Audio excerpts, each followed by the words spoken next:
saruk yaruba player amadi sanaroi singbu aikoi Khunou Khunja ima iben ipa ipen amadi rural development committee ki maikai degi taramna okpagi thouram ama pangthokjai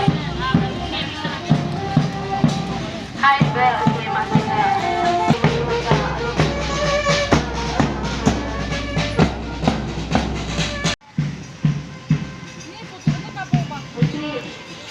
mana waktu ini? El Sanjita from Khunjasing, Luang Lemi from Penakandi Batu. The participants are, or the players are, H. Amarjit Singha,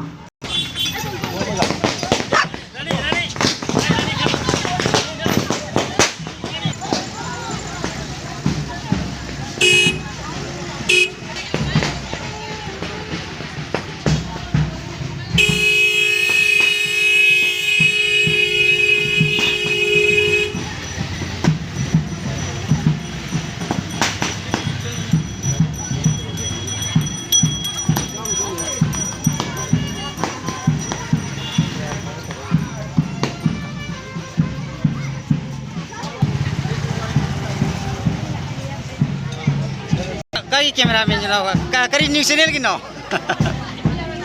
To the 27 faoba houkhiba Sepak Takraw Championship the saruk yaruba player amadi sanaroi singbu akhoi Khunou Khunjagi ima event amadi ipa ipan amadi rural development committee ki maike ki taramna okre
Happy life from the Sabio. Karam category, Ace category. I think it's an American Manano Lodi, Wall of Wall of Batangi. Going Bichano Kaki Lori, Medali, Wall of Ace Cotari, I think Manunda Quarina. When I think that, another happy. Nasham, Sanita Devi. Nobody. Gold. Gold or what? Chinaque was up here. Swaggy, we was at course Lacarino. Girls team manager. Girls team manager. Saluko Khunjasing kami to in Wabradum. Yamore Lamenda.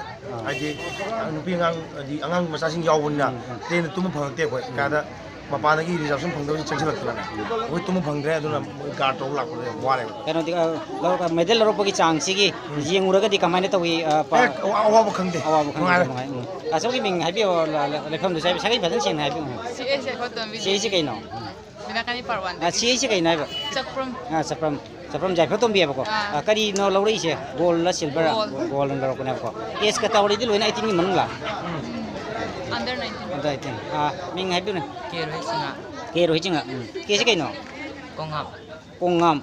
Oh, Kari Medal Loviria. Silver. So it is a Ludraba. Kay Bingo gets Hagi to Penasing Library. Ah, she is again. Chirom Samanda. Kari Delhi Lori.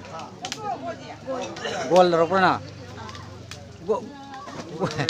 Golore no thought to Mille to Malatrava. Ming happy Raduga Carino Lori silver gold. Ming happy.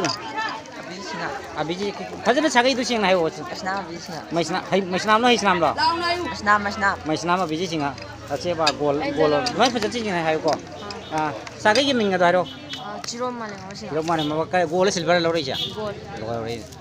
Misi jam ni nama tengsi posisi jam sang orang kia pokok. Kahai roda ming ngalai. Ayekpam Prince.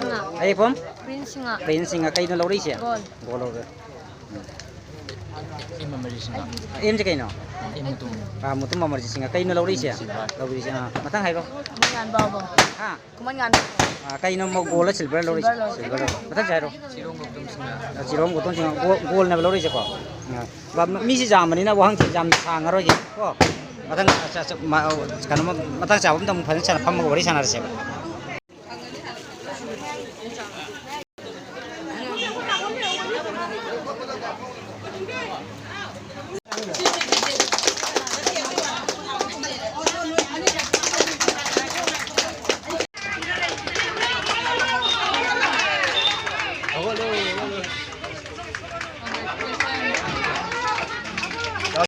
Saruk te kolok te kan complain la ka de mi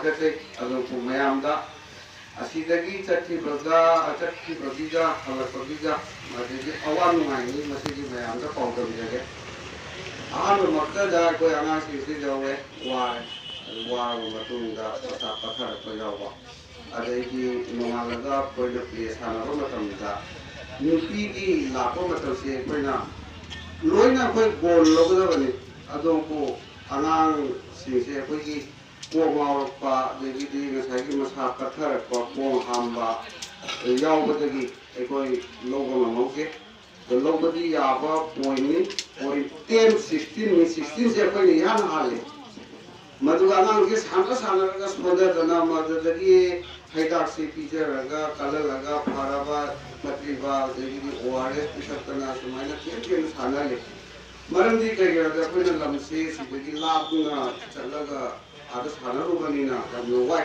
अनांगी केनोसिदा अनांग तसुवरिना कोइ गाड़ी मनु से मनु ओसलपा देगी तुमाइतबा तुबा ओ मयाम केरे दुमको आता अखोइना medal लौर मतुंगा अखोई अवाबा मयाम से कुकाउ cow assume हाइना अदुदगी अखोइना अहामा मतंदा अखोई निपासु अखोइना गोल लौगदबनी मरमदि कइनादा मखोइना अखोई ओलंपिक तगी तोरपा चिरोलुगी मतुंगिना अखोई मी अहुम कसारगी ओइना सिलेक्शन तौबनी मदो अखोई सिलेक्शन तौबा लोइरगा मोइना कैंसिल तौरई Assam Olympic tadi, kesel tahu macam si apa na han pi bani nama tu di matang da, apa na pergi karya longi oina, apa na moi hire player pi oina apa kasar jadi player si pitokre ka moi na moi di ese da moi join tahu apa matang da,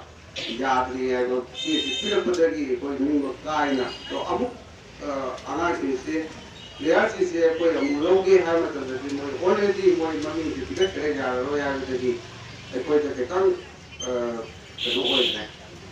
Karena pergi karya longga sana itu nanti saya pergi Cachar Team ni mau gol lagi loi, ulat pas pergi Lakhipur gol loi, lagi double gol loi. Malu tadi gumba, ekor di sonda kasar, kamu betul di, tu ekor gol lagi se ekor kasar di gol lagi, Lakhipur tiga jadi ekor muka di silver medal pangai, aduna mayang da asigi mayang di pawdam se ini mayang da terjadi, ado ekor na wana la basu, ekor makam sida mayang na RDC na. RDC Khunou na asumai na ekor bukupiram gani, taupiram gani asu pada taupiram gani ada sih, ekor sakulam loi na kau pai, atau jam mengaji asu membawa ekor di pihak aku mayang tu masang gasu ekor lagi September ekor di state camp atau apa lagi, matu gasu ekor September ekor sekali, bersama ekor mai pang tu mana lalu, jadi macam si ada sendirian orang tua.